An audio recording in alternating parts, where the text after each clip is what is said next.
Hello and welcome to True Crime Convos. I am your host, Lainey Hobbs. I'm the host of the True Crime Cases with Lainey podcast, the paranormal podcast called It's Haunted, What Now, and the brand new podcast from Acast and Podster called Tracing Darkness. Now, I'm about to welcome some very amazing and awesome people to the stage. I am excited to welcome them to the show for the first time. They're also very new indie podcasters, which, I have a strong affinity for.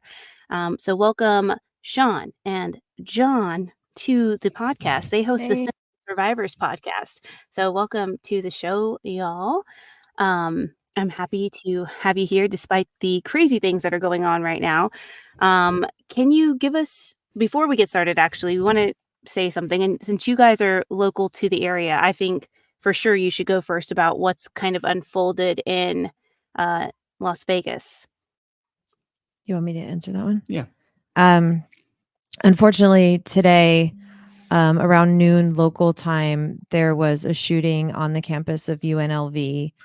As of now, the police are still investigating, and they haven't really given a lot of details that we're aware of, except that 3 individuals are dead, 1 individual is in critical condition, and the alleged shooter was engaged with police and was killed. So the shooter is dead. At this point, there's no more threat to the campus, but John and I, because we live here in Vegas, we have friends who are professors, friends who are doing some, master's education at UNLV who were all at the campus today. I would say we knew about 8 different people who were there. Mhm. So it was a very scary time for everyone, and our heart just breaks for our community because October 1, it was more than 5 years ago now, but it's still really raw for a lot of people here. So just like always, I would say, if you're experiencing any ill mental health effects after this, you can always call 988. You can always call 988 and talk to someone about what you're feeling, because it is traumatic for our community. So please reach out to folks if you need that support. Thanks. And then we also had a spree shooting here that happened overnight in San Antonio and Austin. We had, I think, about 5 people affected and lost. We don't have a ton of information that's out there yet. We do know who the perpetrator is. I don't ever give any names when it comes to that. So once we learn the individuals who were affected, then that's typically when I will share some information. But I don't think the person should ever get any type of, glory in that sense.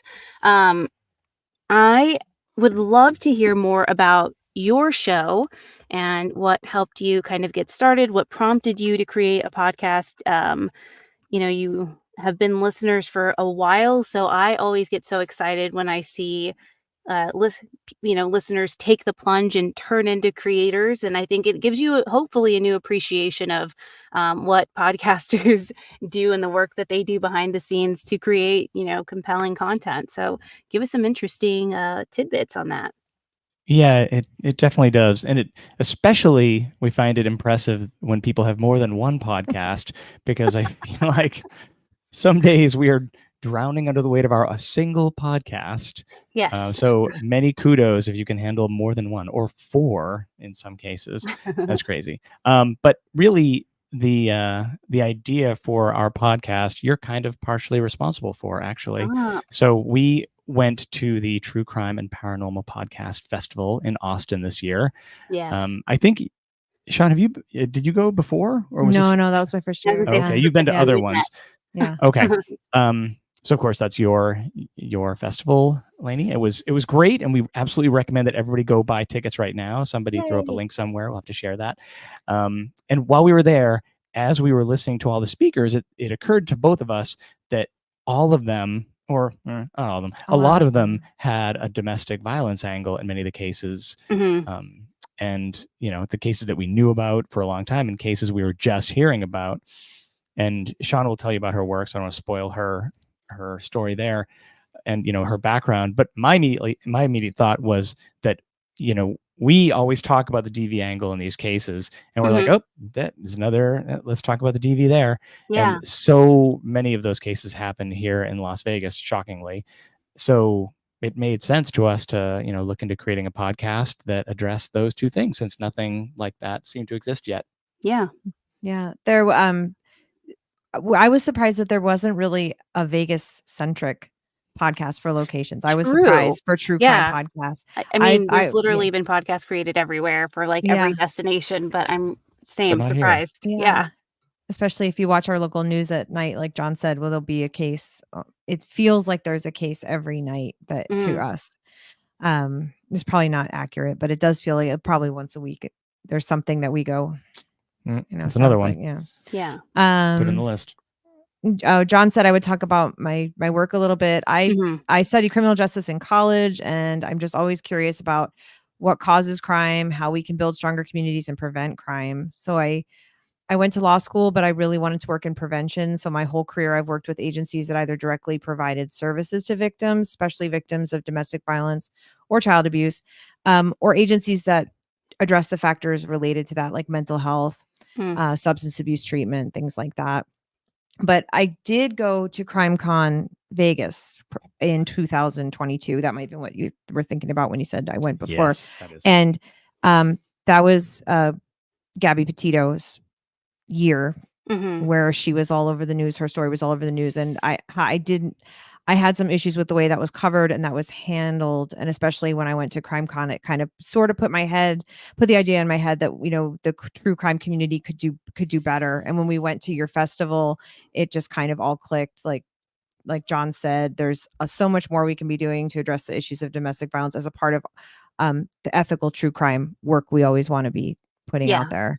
Absolutely. No. And I love hearing kind of that feedback, because that's what I want people to take away from attending the festival.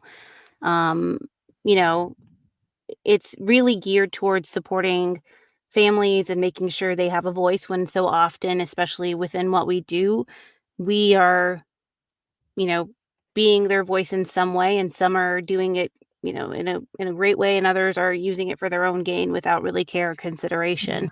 And so I'm really thankful that that's what you took from it, because if it ends tomorrow, or we decide for some reason to never do another one, that I've heard this recently. It's been amazing and an honor for me to hear that. So it's kind of one of the things I'm most proud of doing ever. Forget, the podcast and everything. It's been incredible. So I appreciate you saying that, and also talking positively about the True Crime Podcast Festival, or Paranormal Podcast Festival. See, even I say it short. Anyhow, so I'm so thankful you guys are here. It was such an honor and so much fun to meet you in person. And then we've communicated a ton over Instagram. And so I'm glad that, we've connected on the following cases that we're going to talk about today.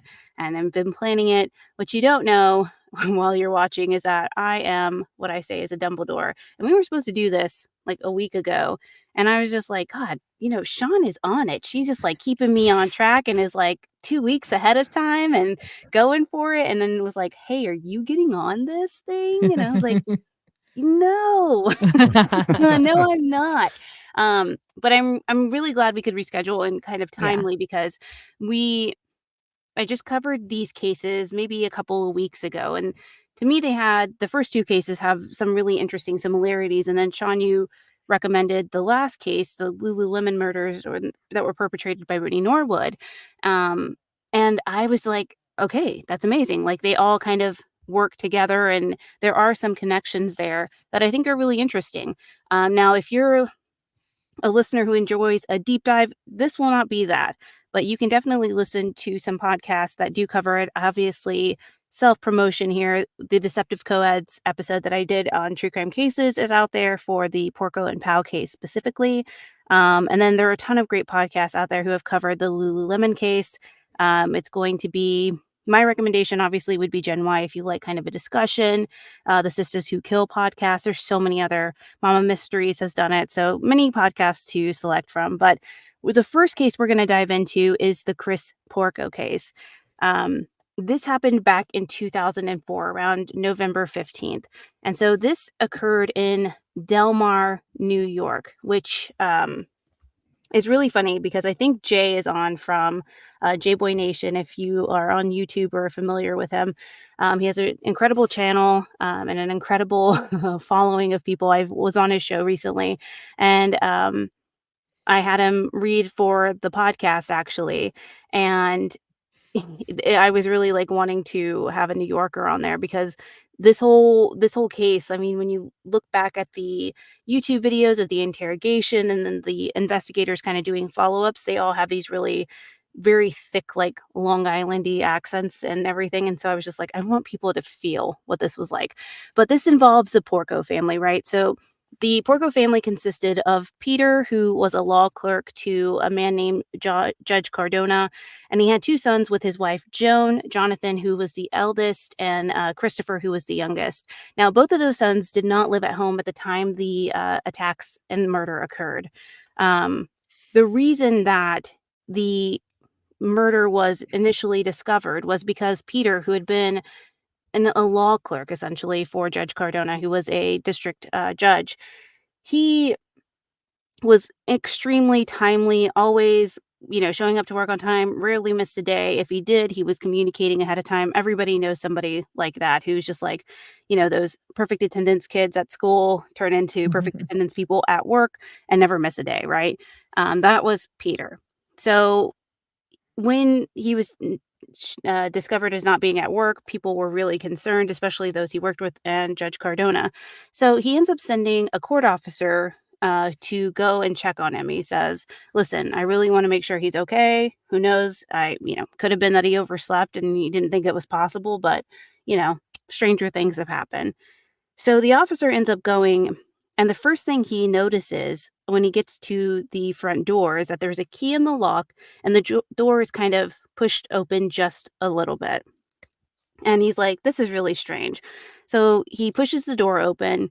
And when he walks in, he's immediately met because it's one of those houses where you walk into the foyer and you see the staircase immediately kind of leading up to the second story. So at the end of the stairs, Peter is drenched in blood. He's like essentially collapsed on himself and he's just drenched in blood on the staircase. So he goes, checks for a pulse, and realizes that Peter's beyond help. He's already deceased. And he realizes that, Joan might be in the house. So he does a quick cursory view on the bottom floor and then runs upstairs. And he walks into the master bedroom and he sees Joan Porco, or what who he believes to be oh my God, Joan Porco, because she's not really, I mean, like, she's literally been attacked with an axe that's laying right next to her. So you can imagine what she looks like. And if you see pictures of Joan now, you understand the extent of the damage that was done to her face and body. So she was just kind of a mass of blood. And he wasn't sure if she was alive or not, but he ran out of the house to call the police. He called the judge first, and the judge told him to call local law enforcement, which he did. And so immediately, the house is descended upon by law enforcement, and a homicide detective by the name of Detective Bowdish ends up coming up. So while EMTs are helping Joan, kind of taking her vitals, he has kind of this wherewithal instinct to start asking her questions because he notices that she's moaning and she's groaning and things like that. So he recognizes that, hey, maybe she'll be able to answer some questions by, an affirmative nod or something like that. So he starts going through a list of questions like, "Do you know who did this to you?" And she nods her head and he starts going through the family. He's like, "Was it Peter?" Thinking maybe it could have been, an attempt at murder suicide. And she says no. And then he says, "Is it a family member?" She says yes. He asks if it's her older son, Jonathan. She says no. And then he asks if it was Christopher. And then she nods in the affirmative. Now, she's immediately rushed to surgery into the local hospital, and then she's placed in a medically induced coma because of the swelling in her brain and to really just allow her body to heal. So they start going through and forensically evaluating the house, and they see that there is a perfectly cut slash in the window screen to the garage, which, if you've been listening to true crime and you've been watching true crime shows, you recognize a stage scene immediately, right? People who feign robberies and things like that. This is one of those things where like, I'm going to pull open a drawer and just throw things out neatly and things in, situations like that. So this is the same thing. They immediately notice the cut and it's too nice. It's too deliberate. It's not anything that, you're quickly, because you're trying to quickly get through. If you're trying to rob somebody's house or you're trying to do that, you're not taking your time. This is something you're doing probably for the thrill of it. And you're going to be, very quick. So they go through, they see that there's, some cuts along the screen, and then they notice that the axe that was hanging in the garage was the one that was found in the bedroom, which again tells them that the person didn't come prepared with a weapon. And it was clear that this was meant to be an attack on the family. So it's odd that somebody wouldn't bring a weapon with them to attack somebody. Now, they end up conducting the autopsy on Peter rather quickly. It's not something that takes a really long time, like you would expect months and months to pass. This is happening rapidly because, again, Joan is alive. She could wake up. She, could be able to name her attacker. So they want to get as much evidence processed as possible. So they end up discovering through the autopsy and kind of how the crime scene is situated that they were both attacked when they were in bed. These attacks happened in the early morning hours of November 14th. So both of them suffered really deep wounds. Obviously, Peter suffered the greatest in terms of fatal wounds and had extensive brain damage. Now, because of the way he was hit in his head and how deep the axe went into his head, it actually altered his brain response to the pain, and he had no clue, like he couldn't process that he had just been attacked. So he ended up falling back asleep. He wakes up with his alarm, and he continues throughout his day. So he wakes up, he brushes his teeth, he empties the dishwasher, he goes and picks up the newspaper. And he ends up locking himself out the door, so he remembers that he has a key under the flower pot, unlocks it. I mean, think about that. He's literally bleeding, right? Gushing blood, because a head wound is any type of head wound is going to be really bloody. Not to be graphic, but that's truly, I want to kind of allow people to picture that. Like, imagine if somebody had just happened to walk by when he was out picking up the newspaper, how much things could have changed for him, So he walks out, locks himself out of the house. He remembers the flower pot key, and then he unlocks the door, walks back in, and that's when he collapses. So he went through a whole routine, packed his lunch, the whole thing. And it's just really insane kind of what your body does, to kind of preserve yourself and your pain. Now, because Detective Bowdish had already asked that question of Joan, Chris Porco was the suspect. So there wasn't really anybody else that they were considering at the time. And some people will say, who believe in Chris's innocence, will say, this is when the tunnel vision started. And this is when they wanted to make the evidence fit the crime, or Chris fit the evidence, right? They wanted to make sure that he was the perpetrator. Now, Chris is a student at the University of Rochester, which is about 3 hours away from their home. Did you go to Rochester? I did. I went to the Shut University of up. Rochester. Yeah. Did I had you a go friend when who Chris lived in the Porco Monroe went? dorm. Yeah, no, I didn't. I Oh. graduated about 10 years before him. Oh. And we weren't in the same fraternity either. Oh, I good. looked that up and I was like, oh my gosh, please don't let him be in my fraternity. Well, I'm sure he's been expelled, so he's technically not in the fraternity anymore because, They frat have rules life. about that. Yeah. They have conduct rules. Yeah, it's kind of Presumably. violating those conduct rules. And when you're in a frat for life, unless, of course, you kill people. Then your membership status is revoked. You're out. Sorry, buddy. Yeah. And one of the interesting things about how Chris found out, he didn't find out from his family or from the detectives. It was actually through a reporter from the Times-Union who called him and said, hey, what do you think about your parents being dead? I And he was honestly like, can't believe that happened. it's insane. And he was like, what? What do you mean? And she was like, I'm gonna have to call you back, because she realized that like he hadn't been notified. So he ends up calling 911. And if you want to hear that call, you can also go on YouTube, but it's also featured in the episode. But he calls 911 to basically say, I heard my parents are dead. Do you have any information about that? And so that's when he's notified. And I find this part a little interesting in that he didn't drive himself back home. He ended up getting picked up by his uncle and then driven back to the hospital. So at the hospital, he's approached by Detective Bowdish. They had also had to put a bolo out on him just in case, but they saw him at the hospital. They knew he was going to be there. And so they told him to come in for an interview, or would he be willing to come in for an interview? They didn't arrest him. He went voluntarily and he was like, sure. Yeah, and What I happens do find it next? really surprising that he fully cooperated, that he gave them DNA Oh, when they asked, he gave them their clothes. yeah. He wasn't happy that they wanted to process his car, but I mean, whatever, they did. Um, and then they asked him, I mean, he was willing to talk with them. I mean, I Oh, guess hours. I mean, I have yeah. the full transcripts of the interview. It's thousands of pages long. I've yeah, I'm surprised, but I mean, maybe I'm not surprised. But they asked him when he'd last seen his parents, and I thought this was like this feels like semantics to me. He said a couple of weeks ago, oh, he had been at the house and he had stayed over just a couple of days ago, but he didn't actually see his parents. Mhm. He was hanging out with his girlfriend, and then he went back to school. And when he went back to his dorm, he couldn't stay in his room because his frat director was sleeping in his bed, and so he slept in the common area. Yes. And See, so this was that like part his is weird. alibi. That Yeah, part It's a is weird. wild story. It yeah, Yeah, has because so his much extra roommate detail. was staying in a completely different room at the oh time, like, right, he right, wasn't even then in there. So there was a bed that was free.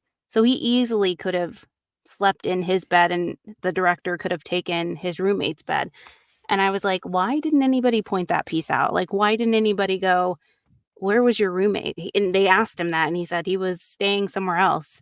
And so even the detective didn't follow up and ask, like, "So why didn't you just sleep in your dorm room?" yeah. I think that's weird. Um, it is like a really, I mean, it's a really weak attempt, I think, in my opinion, at an alibi or an explanation as Yes, to what he was up to. agree. Um, so I guess when they was talking to the detectives, Chris explained that, he didn't have a job, but where was his money coming from? So that kind of had the detectives thinking that there was some kind of financial motive there.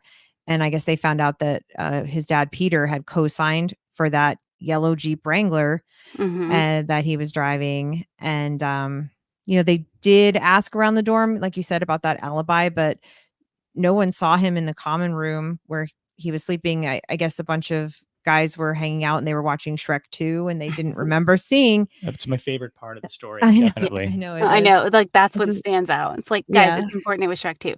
But yeah. John, can you speak to the size of that common area?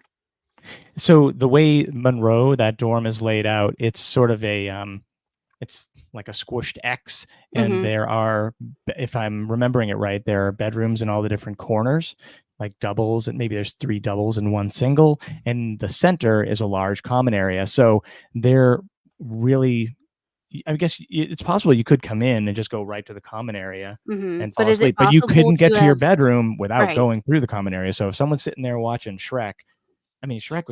The first one was good. Mm, So I mean, if you're watching like one of like the second one, which wasn't as good, you Yeah. probably notice somebody walking by you. Yeah. Um, yeah, But you also couldn't miss somebody sleeping on a couch there. Like, it's not big enough yeah. that you no, had, like, absolutely not. 50 people sitting in there and you'd Mm-mm, be like, "Sure, he could have been there." It's not that they didn't see him and he was there, it's that they didn't see him because he wasn't there. mhm. And he had to have known that too, and that gets to one of my uh, Theories? my theories, or just something that makes me shake my head about this whole Mhm. case, which is like these explanations he was offering are very much the most easily debunked claims you can Mhm. possibly think of. Yeah. And they were checking this alibi while he was still in the interrogation room, so they were feeding this information real time to the detectives on the scene at the, university, which I think is also interesting. It's like they're actively catching you in these lies. Yeah, for sure. And they started, like we were talking about the financial Mhm. issues. It just became really evident that Chris was like a con man. I mean, he was stealing from his parents. He had stolen their laptops and then sold them on eBay. Mhm. And where he had been working at a vet hospital, they had burglaries and he was selling their stuff, that stuff he had stolen on eBay as well. So he's just quite the scam artist. He's just Mhm. a total con man. And he even like impersonated his brother at some point and said that, oh, I'm Jonathan. I'm Chris's brother. Chris has died, to get out of paying a refund for something that someone had bought. Yeah, and apparently he was failing. He failed all his classes, and instead of, doing the right thing and trying to work on his grades, he just forged his transcripts so he could be, all A's and B's, Mhm. Chris the honor roll. And it really stands out to me that he was such a liar. And I'm not sure if his parents ever believed him or if they just kind of went along with what he was saying, even if they were kind of like, oh, that part's not really clear to me, because Yeah.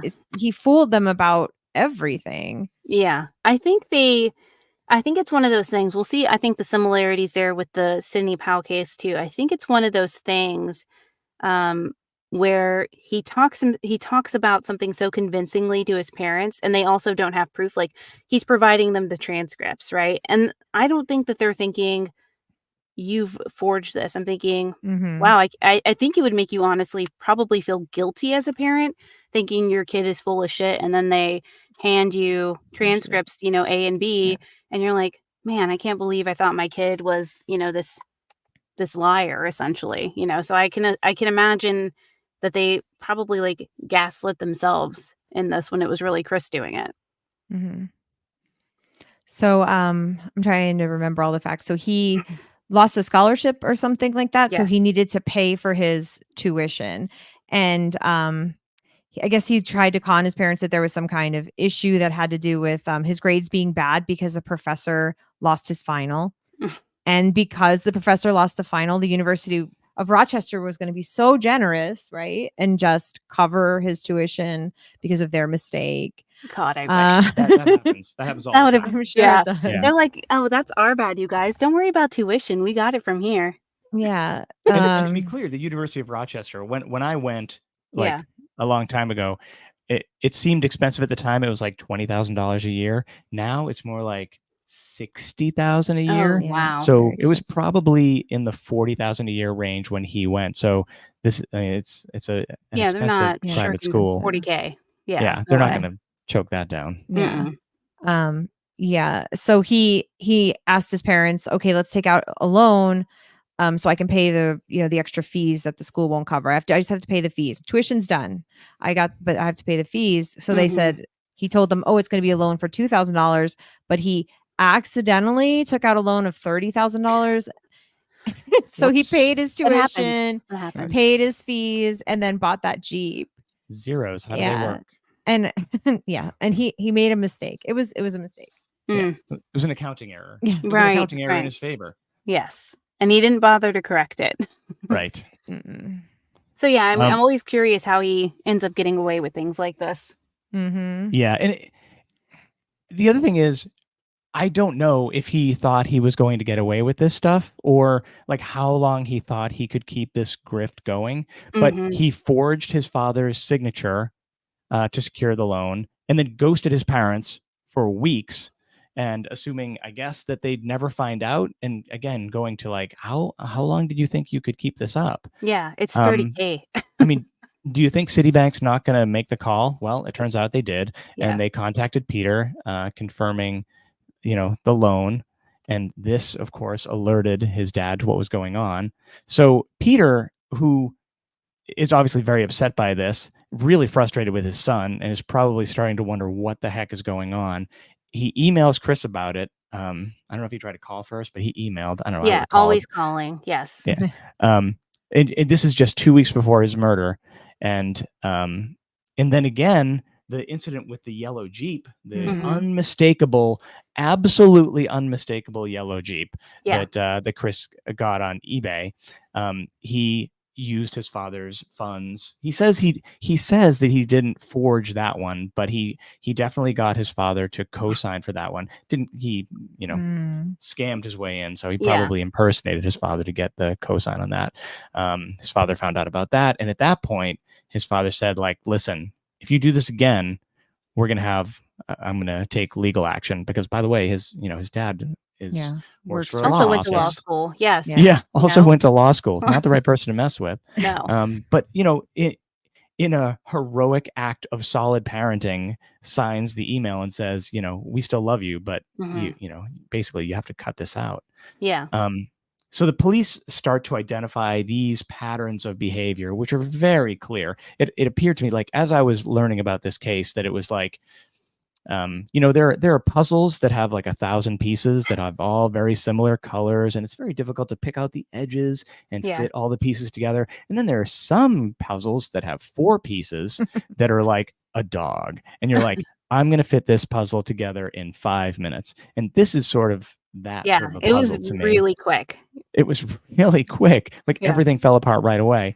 So back in the day, in the before 4, we had toll booth operators. I don't know if they still have these people that work in the toll booths. It was an For the people absolutely who still need to pay cash when they go through. Yeah. No, they don't anymore. Not in Texas. Like, they just don't scan think your so. license plate. It makes me Send want you to a drive bill. through Western New York again and see if Just these to see people what still happens, exist. yeah. This was a plum job too. They got like $40 or $50 an hour to stand in those toll booths. Those people fought over those jobs. Oh, I didn't know that. Yeah, interesting. But so in order to get from Rochester to Del Mar, he had to go through a toll booth, because the 90 is the thruway, New York Thruway, is a toll road, which I traveled many times. So they have these cool things called cameras, and they had them in 2000. And toll booth operators, the humans in the booths, remembered the bright yellow Jeep going through the toll booth, and they were able to be questioned about they know who was working when. So they talked to the toll booth operators. At 10:45 p.m. November 14th, the Jeep passed through on the way to on eastbound toward Del Mar from Rochester, and then at 2:14 a.m. their security system, the Porco's security system, starts to fill in some more of the gaps and give us another large puzzle piece. 2:14 a.m. their home security system is disarmed using the code. I don't know a home invader who's like, I'm going to guess the master code. It's a 4-digit code. But first, let me cut the screen. I will cut the screen first, just in case. Throw them off. So then 5 a.m. November 15th, the Jeep passes back through westbound the toll booth heading to Rochester. And when the police finally impounded and searched his car, they found receipts in his Jeep confirming that it was him. So then it wasn't until 8 a.m. on the 15th that he was seen in his dorm. He said he was there. No one saw him. That's because he wasn't there. So he was arrested for murder in 2005. And the attempted murder on his mom. And the attempted murder. Because Joan survives this attack, right? She comes out of her coma. But I think one of the interesting things about this, and I don't think I mentioned this in the beginning when we talked about it, but the thing about Joan, and one of the things I find interesting about that in particular and how it leads into the Powell case eventually, is the fact that she wakes up and the detectives go, "Do you remember what you said about Chris?" And she's all like, "No." And they tell her, like, "You said Chris is the one who did this to you." And she's like, I don't have any recollection of it, but I don't believe that would happen. Like, I don't believe that Chris could have done this. And it's not that a remembrance of, yes, I know he didn't do it. It's an I believe he did not. So unwavering support of her son still to this day. Like, she does not believe that Chris is the one who committed the crime. Like, she stands by his side. And I find that part so interesting, because I think that would be so hard to do as a parent when the evidence to me is so overwhelming. And I wonder if it's just the fact that her brain won't let her believe that her son would do this to her and her husband. Yeah. Because at the time she definitely said, yeah, it was Chris. Lainey, did they have any other suspects? Because No. you said they had, okay, so they thought it could have been Jonathan, because he was also away, but he was, I think, in North Carolina at on base, because he was in the military. He was in the Navy. And so they thought it could have been him, but then they checked his alibi, nothing. They did know about the burglaries that were reported, but then once the information about Chris selling this stuff on eBay, and it being literally tied to his eBay account, Yeah. they were like, okay, there's no other motive here. The only person who stood to gain anything from any of this happening was Chris. And one of the things that we learned was that he consistently bragged that he was going to be getting a substantial inheritance once his parents passed away. Mhm. So, I mean, Wow. that's absolutely clear motive.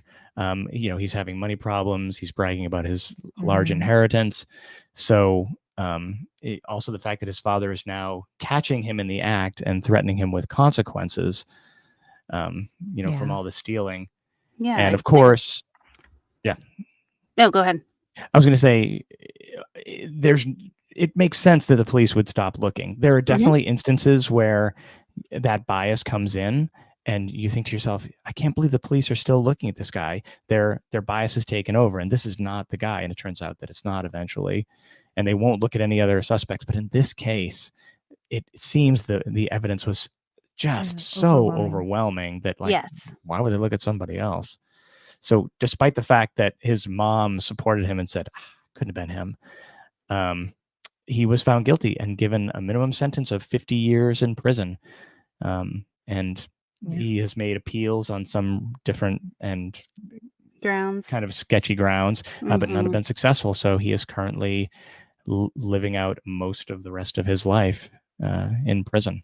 Yeah, it's crazy. I mean, so I don't know. I think we've already kind of touched on this, but to me the evidence is super compelling. Like even going through the transcripts of the interview, I think definitely highlights his ability to make an excuse for everything. And if I'm been obsessively watching the Charlie Adelson, trial, as you guys have probably seen, but Georgia, the prosecutor, had a really great opening when closing statement, and was like, even when she questioned Charlie and was like, for you, the simplest answer is not the correct answer. For you, you have an excuse for everything. Like, don't you think that that's demonstrating that you have something to hide, that you aren't telling the truth? And for Chris, it's the same thing. It's like he had an answer for everything. I didn't forge my dad's signature because I didn't technically sign it. I pressed a button and it was an electronic signature. So I technically didn't forge it, right? It's all electronic. So it was all semantics in that sense. Like, did I physically forge my dad's signature? No. The bragging about the inheritance, same thing. I was a dumb I was a dumb kid, I was just being braggadocious. I was dumb. I made mistakes, but would I kill my parents? No. Joan wrote a letter as a part of his appeal in support of him. She wrote a letter to the Times-Union, basically saying that people are wasting their time convicting Chris, and they should be looking for Peter's real killer. And to me, it's kind of shameful that all roads point to Chris, in my opinion. And it's shameful, I think, that Chris is allowing his mother to live with this being an unknown in her life. Like, I really wish that he would just come clean Just admit and it. say, like, I did it. I'm sorry I did it. Even apologize. Like, you can't take it back, but at least give her the peace to know, it's done. And that's kind of why I selected, out of the many cases that could have been selected next, why I selected the Sydney Powell case. It was also a case I was watching actively on YouTube because it just concluded, right? She was just sentenced to, spoiler alert. But she reminded me, like, as soon as I finished watching her case, and she was found guilty, again, spoiler alert, I immediately was like, man, that sounds a lot like Grant Amato. That sounds a lot like Chandler Halderson. And I've covered them too, because I've always been fascinated by these people from a very psychological perspective of why you think lying is going to prevent the truth from coming out, and why you think murdering people is going to prevent the truth from coming out. Like Yeah. the most obvious suspects, right? Grant Amato, same thing. Chandler Halderson, same thing. Chris Porco, Sydney Powell, the most obvious suspects. Sydney's case is a little bit different. But I just always go, was it worth this secret? I mean, the secret was revealed anyway. And now you've also killed your parent or you've killed your family. So that's why I selected the Sydney Powell case. Now, this happened in 2020, so fairly recently in Ohio. The interesting thing here is that there's nothing of note in Sydney's childhood, right? There's nothing of note that would stand out when you go through this case and go, that's it. That's the turning point. Like you would for Chris, right? You would go, okay, he's been actively doing these things and lying and covering it up. That's not the case really for Sydney. She has a younger sibling who we don't talk about, obviously, because he was a minor at the time when the crime occurred. But she is the daughter of Stephen and Brenda Powell. And Steve, is that me or you? Is that me? Well, I don't know. Oh, my chair. I was like, is somebody shooting laser beams out here? Um, so Steve had worked at this place called Akron Steel Treating Company for such a really long time, like over 20 years. Brenda, same thing at the Akron Children's Hospital. They had been members of this community and ingrained in this community for such a long period of time. Like they raised their children there. They grew up in that area. So they were really important, I would say, to their neighbors and everybody around them. Like they had established themselves. They'd also been married for 24 years, which kudos to them because you don't hear about that Good job. happening too often. How long have you guys been together?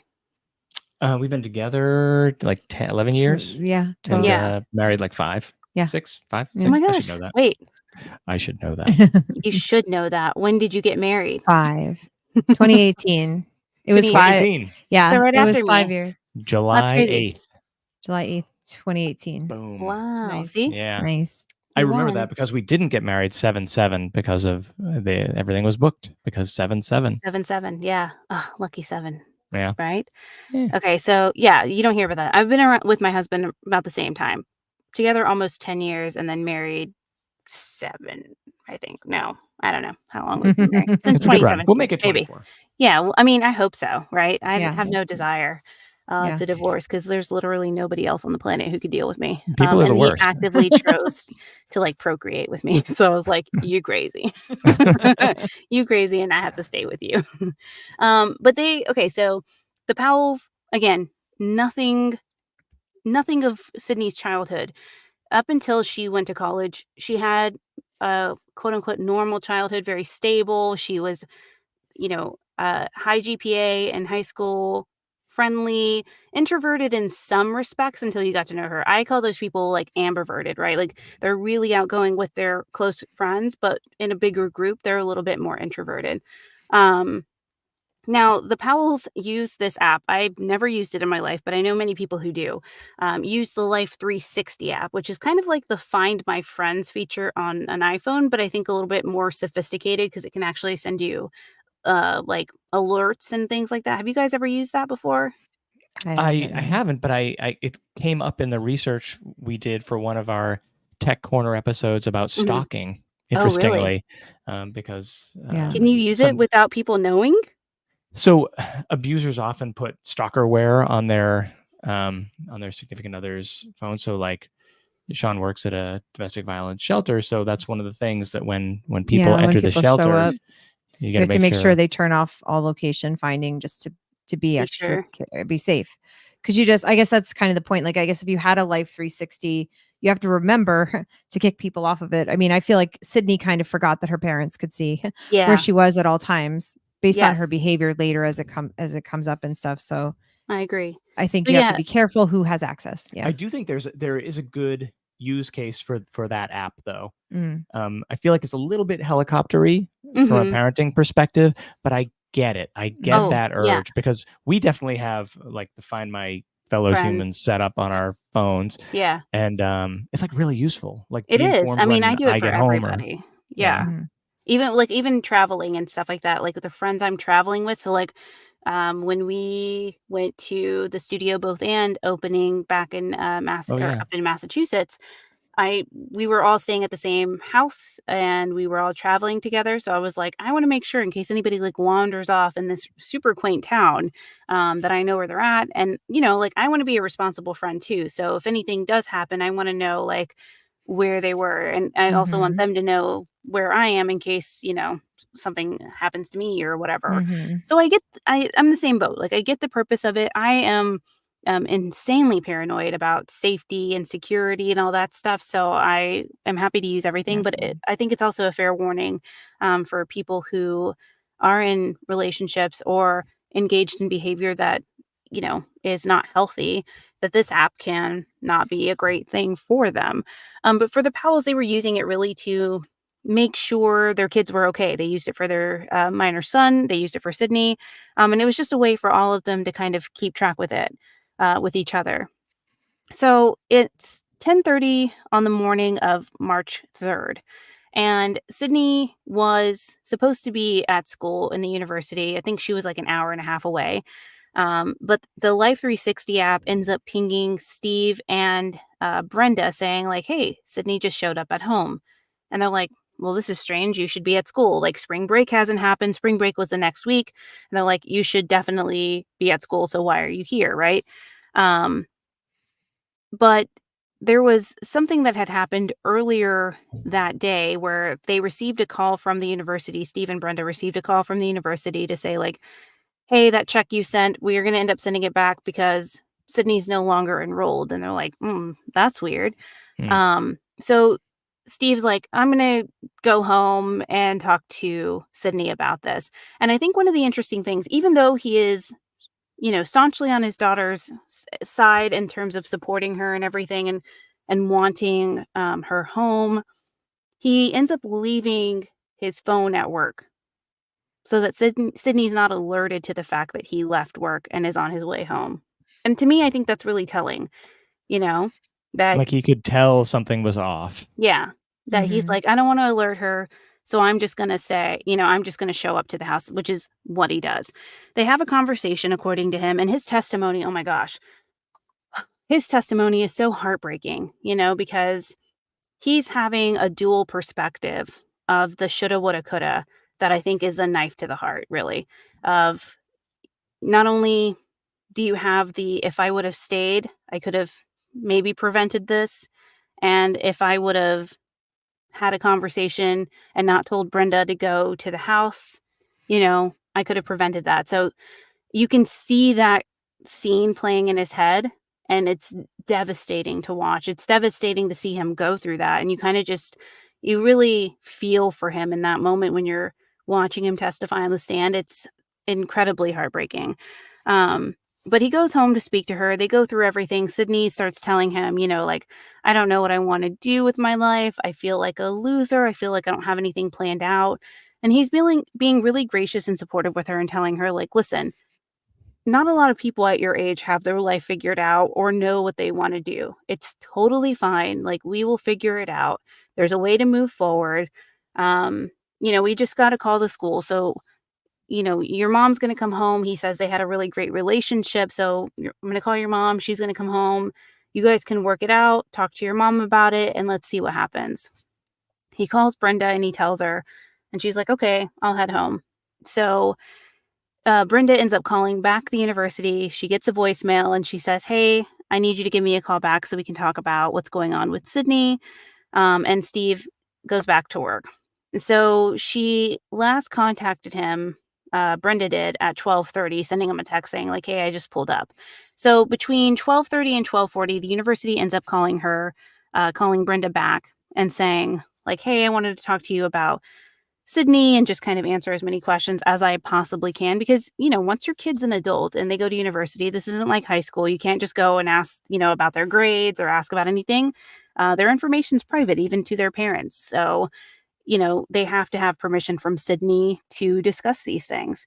Now, when they get on the phone and they have this really brief kind of conversation of like salutations and saying, like, "Hey, yeah, we're going to talk about this," they end up hearing some screaming and yelling and a couple of loud thuds, and then the call is disconnected. They keep calling her name, they keep calling, Brenda's name and stuff, and the call eventually, like I said, is disconnected. So, they call back at least 3 times. On the 3rd time, the person picks up, and they go, "Is this Brenda?" And the person on the other line goes, "Yes," and they instantly kind of get this chill down their spine and go, "Sydney, we know this is you."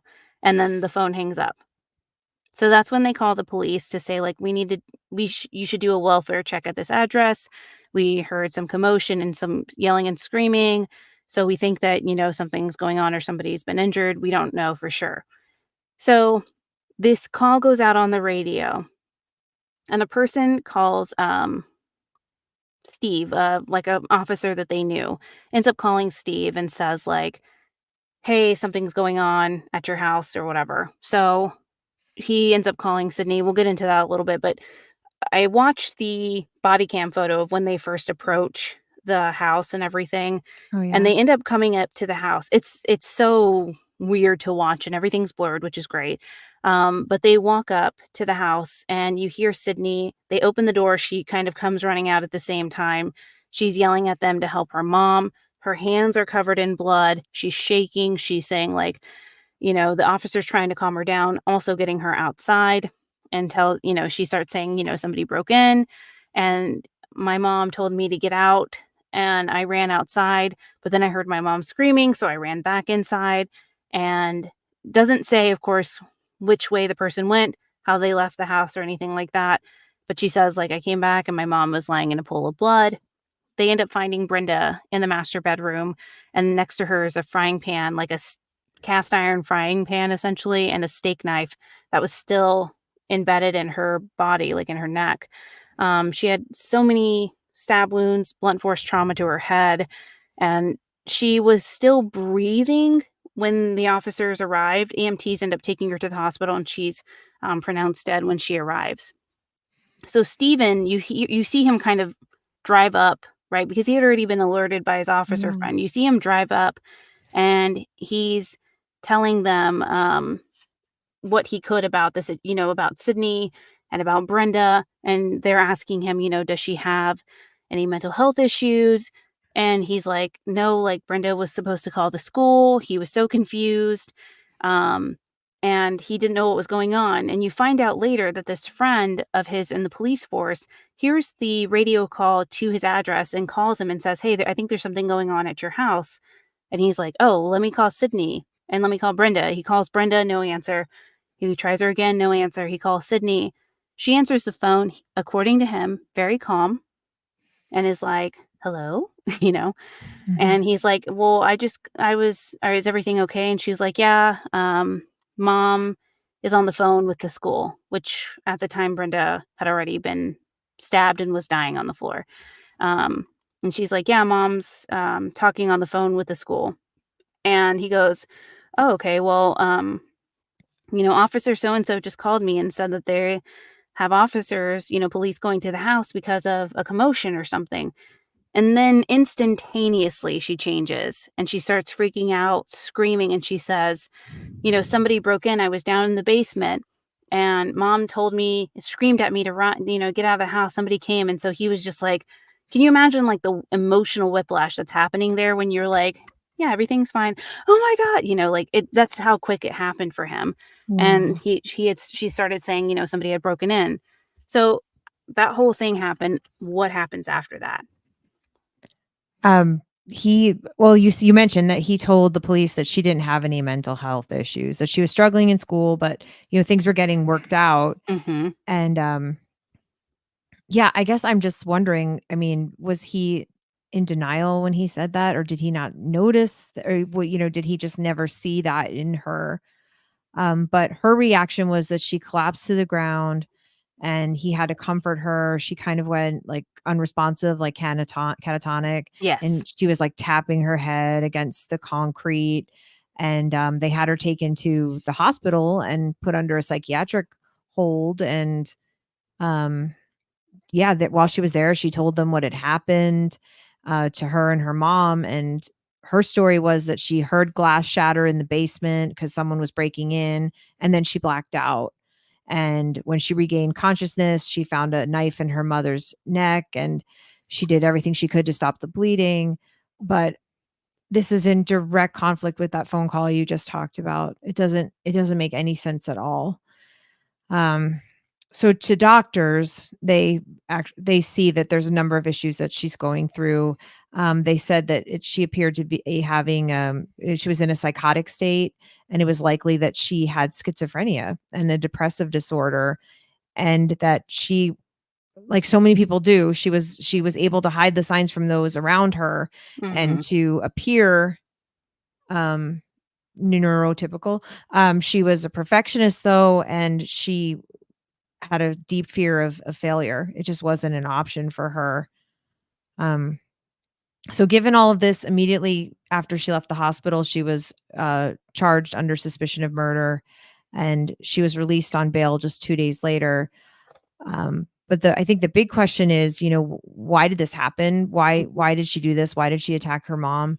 Like you said, they had a really close family. Her mom was like her best friend. I think they said that they were really tight. And they never had any fights or arguments, or at least, none that anyone knew about. Um, and like you said, Sydney was pretty reserved. She could be anxious, but she was chatty with her friends. And yeah, she was a perfectionist and probably had a large amount of anxiety when it came to wanting to meet her goals. There's no way she was going to fail. She didn't want anyone to see her as failing. So she was an honor student.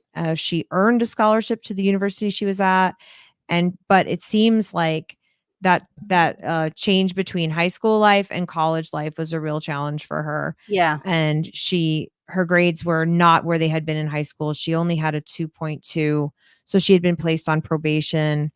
And she just didn't tell her parents. I don't know why. I mean, I understand that she was afraid of admitting to them that she had messed up, but Yeah. she pretended like nothing had happened and kind of withdrew. She withdrew from friends, stopped going to school, and of course they suspended her from school, but she was like still um living on campus and just kind of making up stories even for those folks about something with like some issue with her brother, and that's why she couldn't go home, and it just kind of snowballed for her.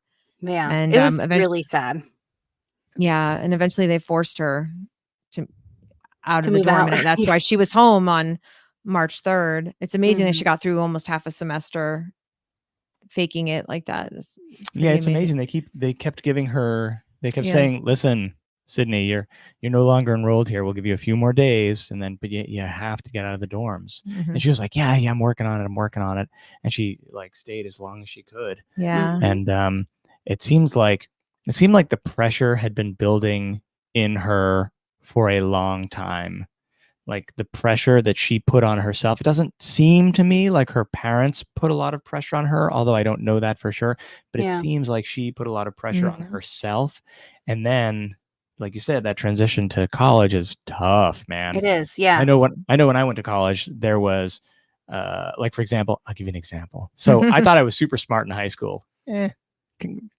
Like this, maybe a little smart. So Yeah. I took an AP calculus class. I love telling the story. I told our son that because he took some Jeez. AP classes. So I took AP calculus, not the hard one. There are two. I took the easier one, and I was Okay. like, and I did well. Like I was like, yeah, I get this, whatever. So I was doing engineering in at the University of Rochester. What's up? Whoop, whoop. Shout out. And when I got there, they allowed me the opportunity to not take the first calculus class, but take the second one that you take as a sophomore. So, like, actually, the third class. So I passed Mhm. out of a year of calculus, and that class kicked my ass so hard. Like, I Knocked you like down a few pegs. like nothing I had ever experienced in my life. I remember I walked into the class, this Oh, giant no. auditorium, and I was like, holy crap. All these people, I was the youngest one there, except for like the few other people who had taken the AP and passed out. And the Yeah. professor like did not care. He was like, all right, second year people, here we go. Blah, blah, blah, blah, blah, blah. And I was like, oh, I'm in such trouble right now. Oh, So yeah, no. the transition can be really, really Yeah. tough. But I was very honest and upfront with my family about it. Sydney was not. She didn't get the help she needed. Mhm. It seems like she didn't come clean with her family. Even after she was gone from the university, she was like couch surfing and staying with her friends, just Mhm. waiting for classes to be done. Again, like absolute deep denial going on, not just a river in Egypt. Super, super deep denial. Mhm. And And it seemed to me that if you're couch surfing and you know you're out, like this indicates an awareness that what you're doing is wrong and potentially very sketchy and that you are definitely lying. Yeah. So when she got home and she was confronted by her dad first on the phone and then by her mother calling the university, you know, like I said, it seemed like the pressure had been building for a while. I'm not a psychiatrist, but it seems like at some point pressure can only build so much. And it seemed like there was definitely a snapping moment, action yeah. that Mhm. happened. It all just came out. Mhm. So that was when she finally had to like she'd been denying the truth for so long. Yeah. And her mental state had been deteriorating for so long that, it just came out. Yeah. But similar to the first case we talked about, her father, Stephen, was also in denial. And he is just, acting as her advocate. He doesn't want her to be charged for murder. Mhm. He obviously knows that she did it because the evidence is there, but he believes she's unwell, even though, of course, he, was not aware of it before, and that it wasn't her fault, which I think in this case, you can actually argue that she was Yeah. unwell. I Yes. think there's a She does. legitimate case for that Yes. here. Yeah. She for sure has some mental health issues, right? Has been diagnosed, is being treated still to this day, right? Like she wouldn't have been held in a psychiatric ward if she didn't, right? She Right. stayed there Yep. for a while. So yeah, I definitely, I think way different than the Porco case in terms of motive, right? Mhm. And the rationale and stuff like that behind it. So for sure, yeah, I agree. Right. It definitely seemed like the premeditation was absolutely not there with her, and it seems like it definitely was there Mhm. with the Porco Chris, case. yeah. Mhm. Especially because, like you said, they medicated her, and at one point her medication was clearly at the wrong dosage because she expressed to her grandmother that she was like having these feelings again, and they changed her dosage, and they saw improvement in her condition. So it seems Mhm. like pretty clear evidence that you know has to do with her mental state. That, of course, spoiler, did not convince the authorities. So she was indicted on murder charges, felonious assault, and tampering with evidence. Of course, because she decided to tamper with the evidence and stage the scene. Mhm. She pled not guilty, as you do, I guess. But they later amended it to not guilty by reason of insanity, which I think is getting closer to What was Yeah. going on with her? probably the Yeah. thing. And saying that she only killed her mother due to a psychotic break. And her father, this poor man, this poor family, he's testified. He said, "This isn't what anyone wants here. I don't know how she can handle it." Which fair, Right. fair. I Mhm. don't know how I can handle it. I'm just trying to keep my family together.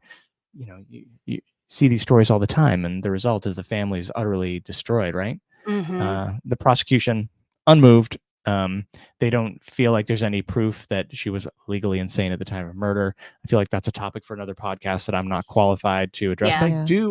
I have someone for you if you're interested in that. Yeah, I mean, the Mhm. legal burden is much different than us just having, the layman's understanding of insanity and what that means. Like, Yeah. Absolutely. there's a whole, Bob Motto, one of my dear friends, Love goes Bob. on and Shout out on to about Bob. it, I love Yeah. but yeah, same, yeah, wholly different than, just knowing somebody's insane, like, or having mental health issues. I don't like saying insane. Yeah. It does occur to me. It does seem to me though that if this is your defense, Mhm, you need to line up your expert witnesses that can prove that this is the case. And unfortunately, they mhm, were not able Mhm. to do that. yeah, But they did. There was one expert that testified that he had rarely, if ever, seen a situation where an individual was in such an utterly compromised psychological state as Sydney Powell, as she was at the time of the offenses, which I think is a fair thing to say. And I'm not mhm, sure you need a psychology degree to come up with that, but absolutely, I totally agree. She was, as you mentioned, found guilty on all 4 counts, and she was sentenced to 15 years. Interesting when you compare that 15 years to the 50 years that Chris Porco Porco got. received. Yeah. right, Interesting. So it seems like they may have considered that a mitigating factor. yeah, Mhm. On September 28th, really recently, she was sentenced. yeah, Everybody, her full family, understandably devastated. Stephen, her father still adamant this is not what Brenda, would have wanted. What I wanted. Yeah. Yeah. Still, I mean, truly. I think kind of the shining light is that she likely won't serve the full 15 years, if she is granted parole and stuff like that. If she starts making, adjustments and things like that, I'm hoping that she's continuing treatment. I hope that, the prison Hope so. system does that for her. I have a little bit more empathy for Sydney than I do, obviously, for Chris. Absolutely. Mhm. And I think truly, as a parent, I look at myself, or I try and put myself in Joan's shoes, and I try and put myself in Steven's shoes. But Sydney's case was really difficult to see black and white for me. Chris is easy, right? It's like, come on, dude. But with Sydney's, there's so much there, and I think the mental health care that, if you want to use that word, super lacking in our country and stuff like that. And I don't know um, how true it is that they didn't know about Sydney's thing. She could have just been really great at hiding it. But I think as a parent, intuitively, you do know when something's up with your kid or when they're not doing something. Brenda and Sydney had text exchanges that weren't so nice to each other, where there was some, Oh yeah. um, you know, Yep.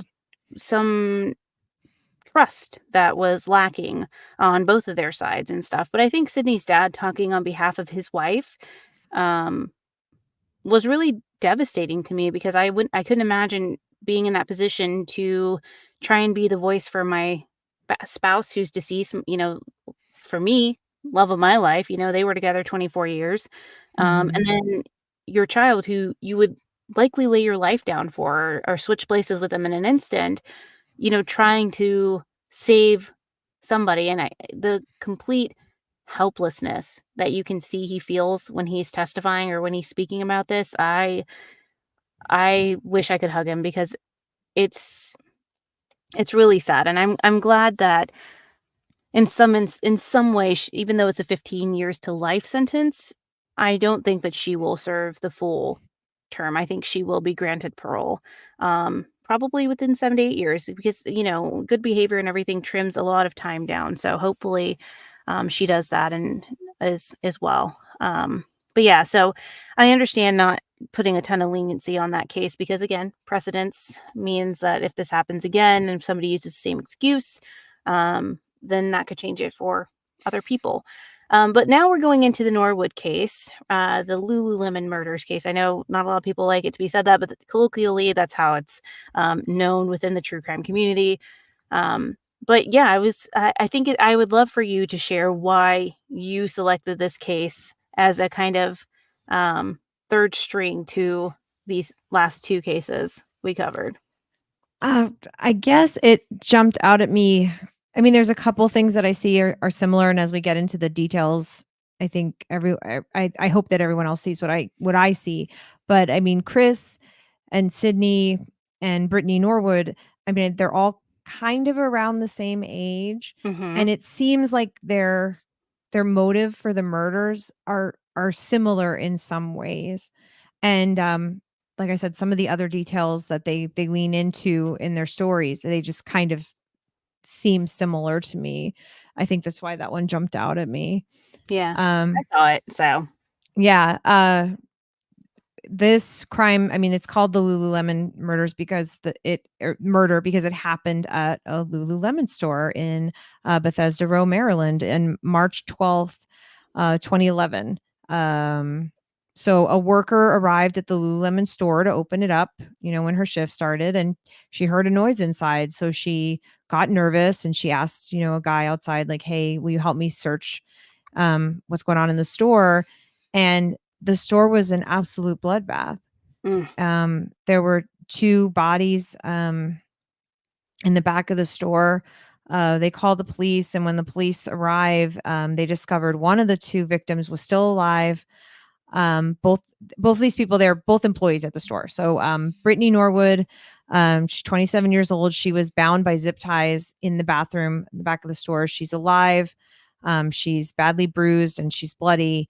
But 30-year-old Jana Murray was dead. She was badly beaten in a pool of blood, a ligature around her neck, and just an awful, horrific scene. But they take Brittany to the hospital and she's able to tell detectives what had happened. So she said at the night before, when her and Jana were locking up the store, Brittany forgot her wallet inside. So she called Jana and she was like, "Hey, you have the keys to the store, manager. Will you open the door for me so I can get my wallet?" So the the alarm of the records showed that the door was open to the store at 10:05, and Brittany said two ski masked men followed them inside to rob them, and they were wearing gloves and dark clothes, and one was about 6 feet tall and one was shorter. The women were then they were beaten, they were sexually assaulted, and Brittany was left lying on the bathroom floor where she passed out from everything that had happened. And Brittany said that the men did not kill her because she was, this is like awful to say, but she was more fun to have sex with. So the police began, this is in a I guess like Retail you call it almost center. like a strip mall, right? Yeah. Right. So there's a lot of other stores there, and it was like a place where folks would go like for dinners or drinks or whatever. So the police start asking around like, "Hey, were you here last night? What did you see?" And there should have been plenty of people seeing, people coming and going. But they didn't really find anything. So they offered a $150,000 reward for anyone who could come forward with information. And the stores, obviously, they wanted to make sure their employees were safe and everything. So they put in security cameras around the area and hired security guards to escort the workers back and forth to their cars. Like everyone was on high alert in this complex. And next door to the Lululemon was an Apple store. And the employees there said that the night before they believed they heard two women arguing, but they weren't sure that it was anything worth calling the police about, so they didn't. And yeah, like I said, there was no witnesses found who saw the two women get forced inside the store or anything like that. Guys running from the scene, nothing like that. So this reminds me a lot of the Porco case because the yarn that is being spun, and we will now observe how the yarn just falls apart. It's another 4-piece puzzle. Yeah. So they really start, like of course. That analogy. It's it's a dog. So they start doing forensic analysis, as you do. Yeah. Even in 2011, as you do, to make progress and find out what the heck happened. And what they found didn't make any sense, was completely inconsistent with the story that was being told. There were sets of bloody footprints. One of the two sets could be found throughout the store. One matched Brittany's shoes, and the other was matched to a pair of shoes that was still at the scene. It was like a large pair of shoes, like a size 14 pair of shoes. That so okay, and there wasn't a blood trail that left the store. Okay, interesting. And the Brittany's injuries were also called into question. So the way they described it is that she had sort of superficial wounds, just cuts and bruises. She had a head wound that bled a lot. If you've ever had a head wound, I've had a head wound. I bumped the crap out of my head one time when I was like 16. Oh, did that bleed? It was crazy. These things really bleed. But none of her injuries, would have not knocked her out or anything. Yeah. And the way they analyzed it, they realized that all of the injuries could have been self-inflicted and done while she was standing. So there was no evidence that she should have been unconscious or anything. So they were kind of wondering, like, well, given all this, why did you not get up when you could? Jane, on the other hand, had been brutally beaten and had like 330 injuries from a dizzying array of weapons, including knives and hammers, probably from a toolbox that was left, inside the store. Horrifying. And examination showed that there was no evidence of sexual assault. And again, back to the idea of the Porco case, where these people make claims that are disproven, can absolutely be just that will fall apart incredibly fast. So there's no evidence of sexual assault on either woman, although the crotch of Jana's pants had been cut with scissors to make it look like that was the case. So Jana's car was also part of the crime scene that was checked over, and it was weirdly parked 3 blocks away rather than right near the store, as you would when you work at a store, which didn't really make sense because she was just kind of running back there for a minute to help Brittany get back in the building. And also weirdly, blood was found in the vehicle. So, very strange. And even worse, testing of the blood in her vehicle indicated that it was a mixture of Brittany and Jana's blood. So, like I said, 4-piece puzzle. When she was confronted with that finding, when Brittany was, she admitted that she moved the car on the order of the 2 intruders, the 2 hoodie-wearing intruders. Apparently, they threatened to kill her if she didn't return in 10 minutes. And I'm like, how? A lot of questions there. If you're in Yeah. a car, why not just drive away? Why Yeah. not go to the police? Did not make sense. So detectives, of course, are hesitant to question a survivor of assault like that, which makes sense. But the inconsistencies were really piling up at that point. So a wealth of circumstantial evidence implicating Brittany, and like right on the border of not so circumstantial anymore. Yeah. So a week later, she was charged with first-degree murder, and eventually the truth came out. So at the end of the shift, Brittany and Jana had checked each other's bags because that's what you do when you work at a retail store. Apparently, I've not worked at a retail store. Me either. Shaun, I was like, I don't know retail life like that. Shaun likes to give me a hard time and tell me that I've worked in every sort of But job. I guess you I would haven't. never work in retail. But I'd it's rather funny work because serving like tables. I kind of did in college. Bath and Body Works. I don't know if they still do this, but they did in the 90s. When they changed the store over for Christmas, they like do like an all night thing where they just replace all the merchandise. So it's like magical. You come there the next day and it's all Christmas. So they would hire college kids to come and work overnight and switch out the product. But no one checked my bag when I left to see if I had taken anything. And so you were I like, don't. I took so many I was like all the lotions. all So the many candles. we're still using the lotion. Right. Yeah, 10-finger Years ago. discount. So it turned out that she had a pair of leggings in Brittany's bag, and Jana called the store manager, and they said they'd deal with it in the morning. So Brittany's managers had suspected her of stealing before, but this was the first time they had had any proof. It was later revealed that she had lied and stolen from friends and family and businesses, like hair salons. And Brittany didn't know that Jana had already told management, so she panicked and hatched an absolutely horrible plan to get away with this and keep her job, to keep her retail job. Fantastic. So she called Jana back to the store, attacked her, choked her to death with that ligature, and then staged the store to look like a robbery, moved her car, and then staged herself as another victim.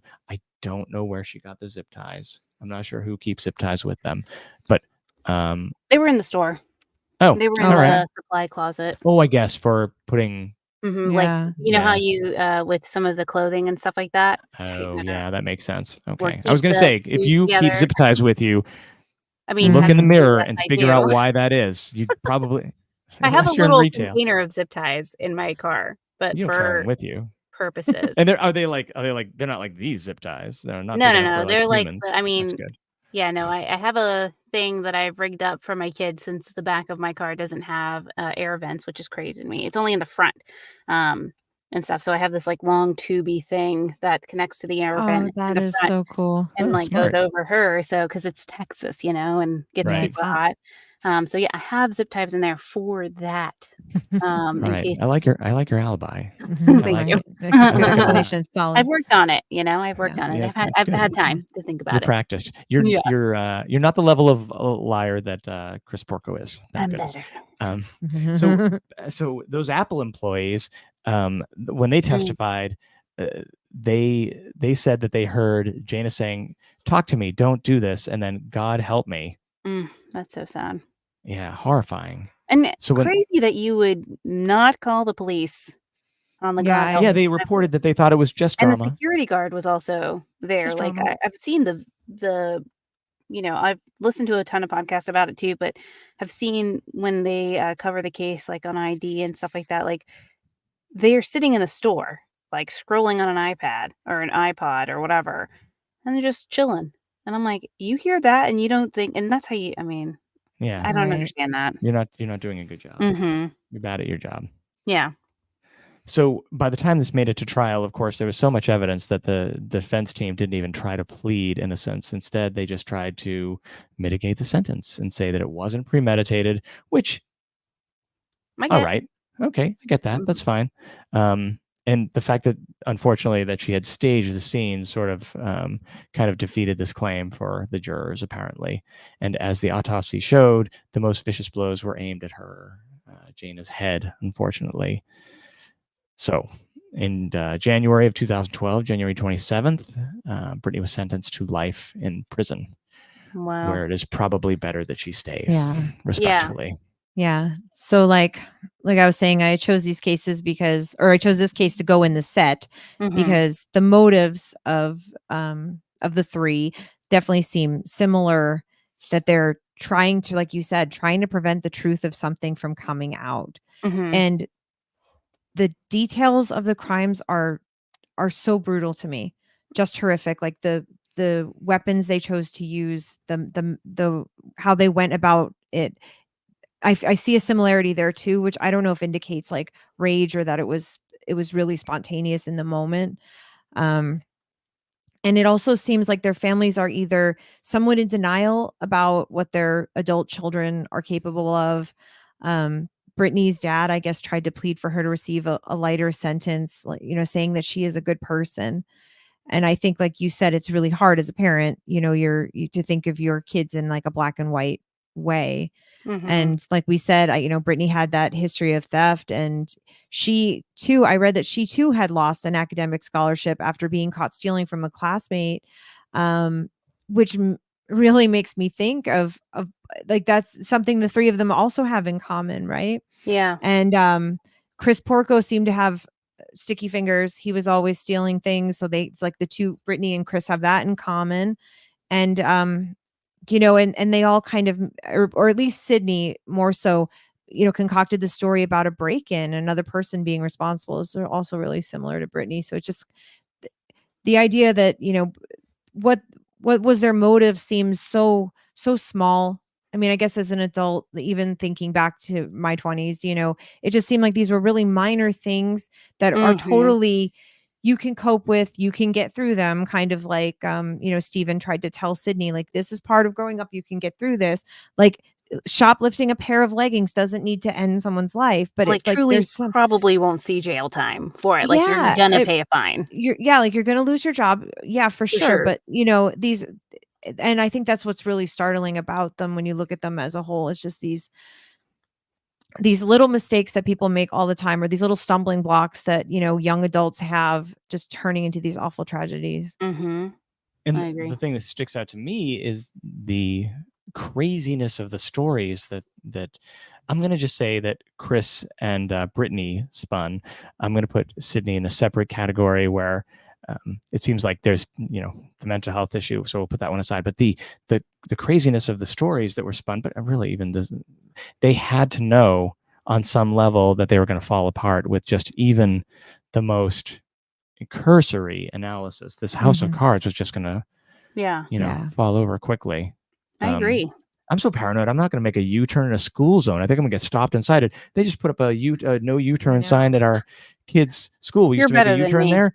We don't. I'm not making a Mm-mm. damn U-turn. I'm all A guy like, took a U-turn today, and I "Mail like me a honked at him, ticket." and I was like, Yeah, bro, you right. can't do that. Right. Oh my gosh. Well, look at you. Yeah. No, I'm a Texas driver. So, yeah, Yeah. I don't know what else to say about that. It is what it is.